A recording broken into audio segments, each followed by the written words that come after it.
Eu zerei o primeiro joguinho que eu joguei na vida.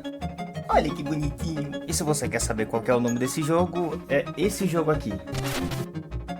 Olha que bonitinho. E saber qual que é esse game atualmente através de um post que eu vi no Twitter e finalmente poder zerar ele, me fez entender muita coisa sobre mim e talvez sobre você também. Sobre como a primeira experiência que a gente tem com um game pode moldar de certa forma a maneira como consumimos jogos hoje em dia. Olha que interessante. E não, eu não tô aqui para cagar regra não. A coisa pode ser um bocado diferente para você e tá tudo bem também. E isso aqui que eu vou falar é só uma conversa de barzinho que eu quero ter com vocês, ok? Vamos lá. Ah, e me segue no Instagram, eu tô criando uma comunidade muito maneira lá, onde a gente fala sobre jogos e essas coisas. E vários dos assuntos que a gente conversa por lá, inclusive esse, acaba se tornando vídeo aqui pro canal. Então vai lá, me segue, eu sigo todo mundo de volta.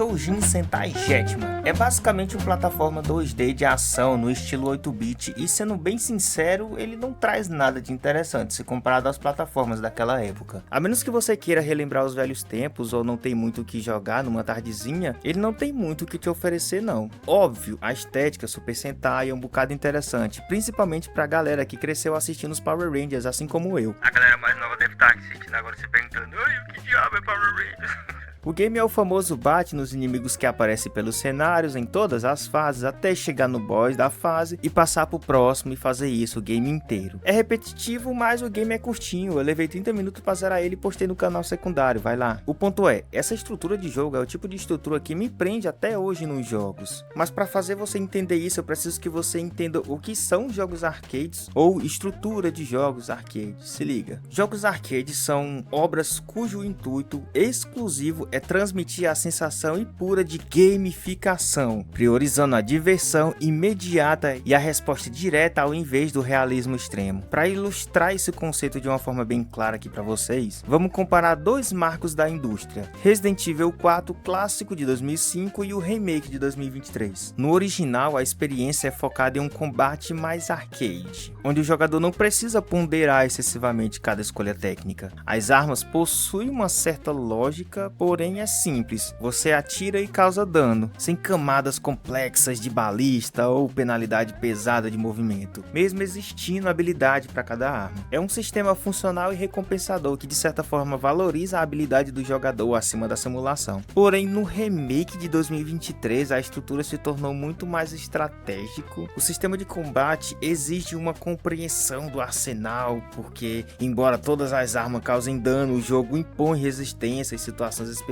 onde certas escolhas não são recomendadas. A própria movimentação do Leon reflete essa mudança de filosofia. Enquanto o clássico utilizava um estilo mais tanque, de certa forma livre e imediato, o remake tem um peso realista do Leon, que é um saco, convenhamos. Ao mudar a direção, o personagem precisa realizar uma manobra hiper mega super complexa, respeitando a inércia e a massa do corpo. Puta que pariu, chato pra cá! Isso altera drasticamente o ritmo do jogo. Essa diferença de filosofia de design é ainda mais presente em jogos de corrida. Pega por exemplo o Midnight Club 3, onde ele abraça o estilo totalmente arcade. O veículo responde instantaneamente a qualquer comando direcional, desafiando qualquer lei da física em prol da dirigibilidade. Em contraponto, franquias como Need for Speed ou simuladores como Gran Turismo, mas esse é meio óbvio, exigem que o jogador espere o tempo de resposta do eixo e a transferência do peso do carro para que a curva seja executada. E isso nem é questão de delay do processamento, mas sim de uma escolha deliberadamente do desenvolvedor para criar uma imersão baseada na simulação mecânica. Isso é um saco demais para mim. Então, analisando bem os games que eu sempre venho jogando e rejogando, minhas preferências pessoais, eu percebi um padrão claro entre os jogos que eu domino, os jogos que eu aprecio moderadamente e os que eu abandono inevitavelmente. Meio que a minha zona de conforto e a mais engajada tá nos jogos com jogabilidade arcade, como Resident Evil 4 clássico, God of War, Midnight Club, e eu posso dar exemplo aqui até como Dark Souls 2 e na proposta também de Expedition 33. São jogos que valorizam a gameplay acima da burocracia simulada, saca? Já as obras que eu zerei pouco ou só uma vez, como Control, Resident Evil 2 Remake, equilibram essa diversão com uma cadência mais pesada e estratégica, meio que um pré-realismo estrutural, saca? Mas os jogos que inevitavelmente eu acabo dropando antes da conclusão são justamente aqueles que levam o realismo a um peso da movimentação extrema, como Hellblade, Red Dead Redemption 2. Esse último aqui que, por sinal, jogo chato pra caralho, puta jogo superestimado, viu? E não me leva a mal não, eles podem sim ser bons jogos, eu acredito sim nisso, mas eles não são pra mim. E tá tudo bem, não me vem encher o saco não. Agora, correlacionando tudo isso que eu falei, joga tudo isso no lixo e pensa da seguinte forma: um jogador que começou a jogar agora, nessa nova era dos jogos voltado para um realismo e precisão, ele com certeza vai escolher priorizar essa nova gameplay moderna do que a anterior. Existem até muitas pessoas falando que jogos antigos são ruins e injogáveis,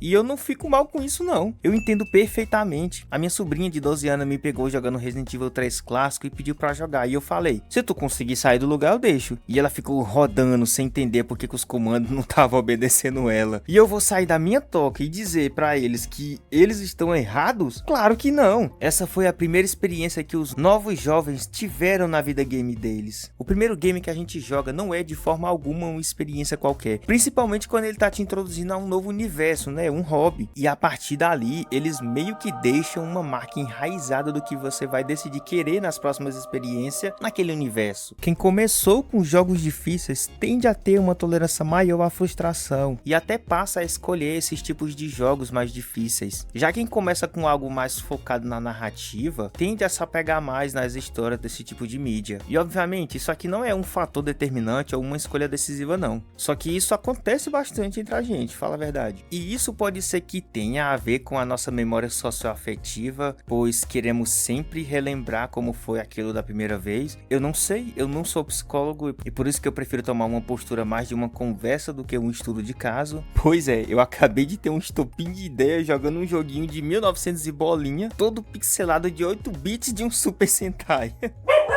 Até minha cachorra achou engraçado. Mas e aí? Qual que foi o teu primeiro jogo e me diz se ele influenciou de alguma maneira a forma como você joga hoje? Mesmo que em pequenos aspectos. Eu com certeza vou querer ler o relato de vocês e conto com vocês pra me contar isso. Mas enfim, gente, é isso. Eu espero genuinamente que vocês tenham gostado dessa conversa. Eu vou ficando por aqui e até a próxima.